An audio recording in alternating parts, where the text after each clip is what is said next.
I want to have a really important conversation with you guys.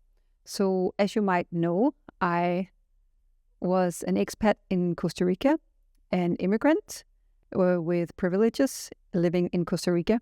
I built a house there, a very sustainable off-grid container home. But I realized that it wasn't sustainable to live there socially, which I hadn't actually thought about that much before at all, actually. I just felt called to move there. I think, or I know now, because of the extremely high vibration, energetic field that is in Costa Rica. It's a very high vibe country in terms of nature, in terms of the people. And I think that's very conducive to healing and to awakening and to growing. And so I got the calling to move there, right, to go there without having been there before.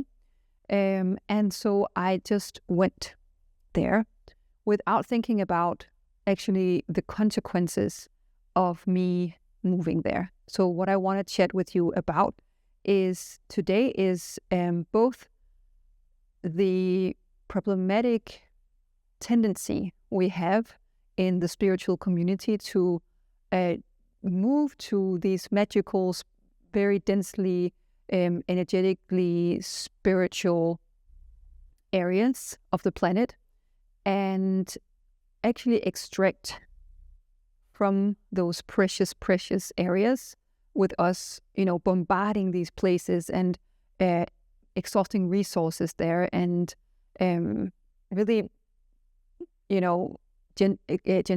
gentrifying, creating gentrification in the areas where people who have deep roots there, they're actually being pushed out of those areas. I'm talking Bali, I'm talking Costa Rica, I'm talking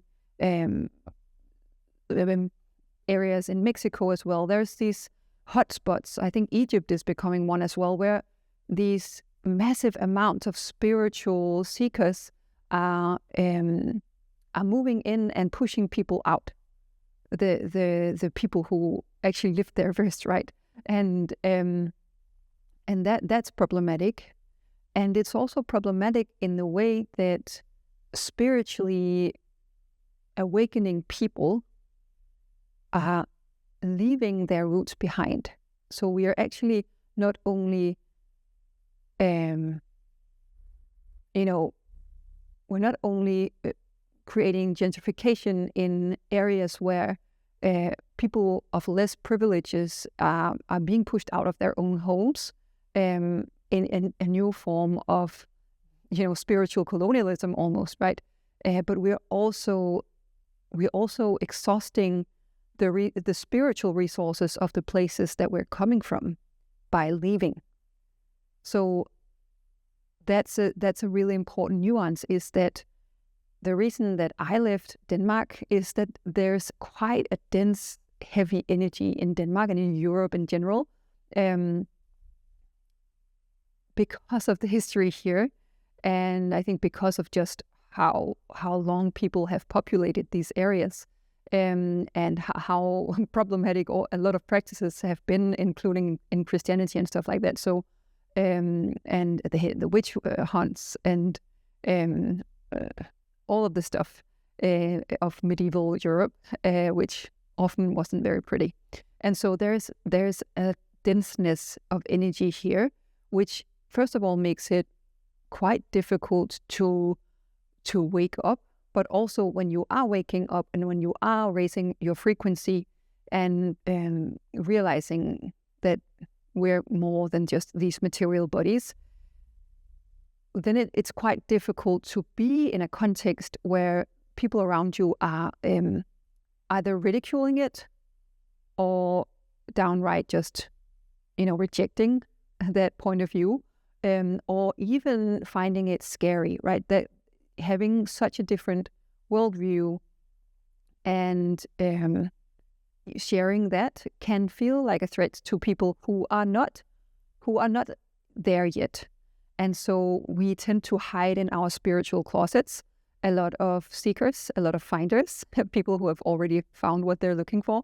And so it makes sense that we want to escape, right? It makes sense that we want to flee to these other places where there's high vibes and spiritual peace, love, and harmony. People are gathering, but we have to first of all realize the deeply problematic consequences of us doing that, and how that can actually tear down the very high vibe energetics that we came there to harvest, right? So let's not do that.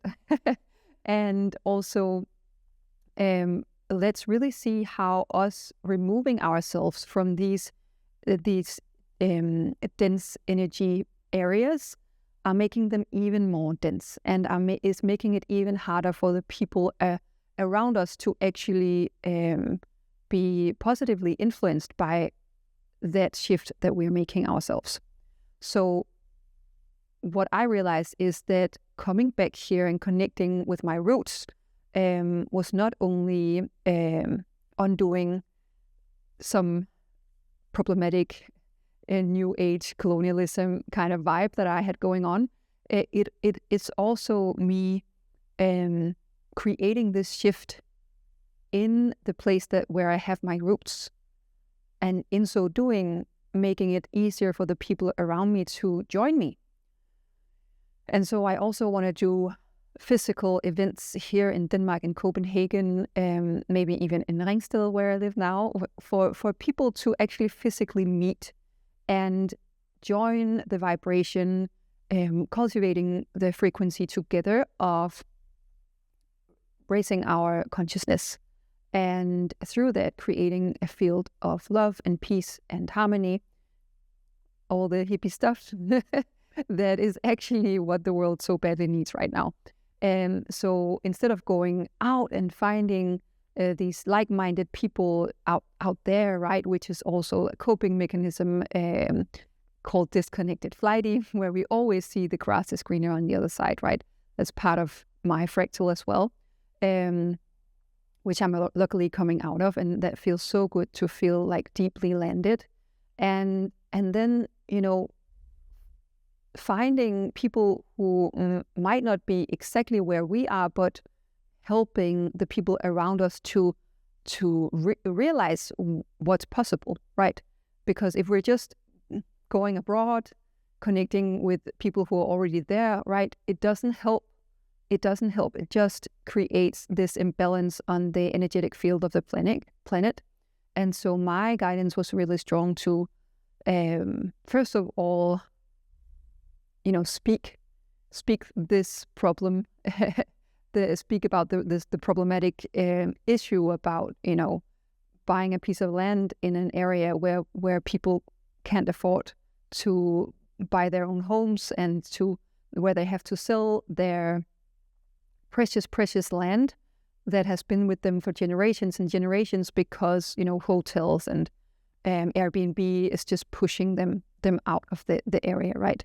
And so speaking on that, but also speaking on the importance of connecting with our roots, with our ancestry, with our land, with the practices, the spiritual practices that are actually in our culture as well, and through that, helping to balance out the vibrational field on the planet, and to find a true deep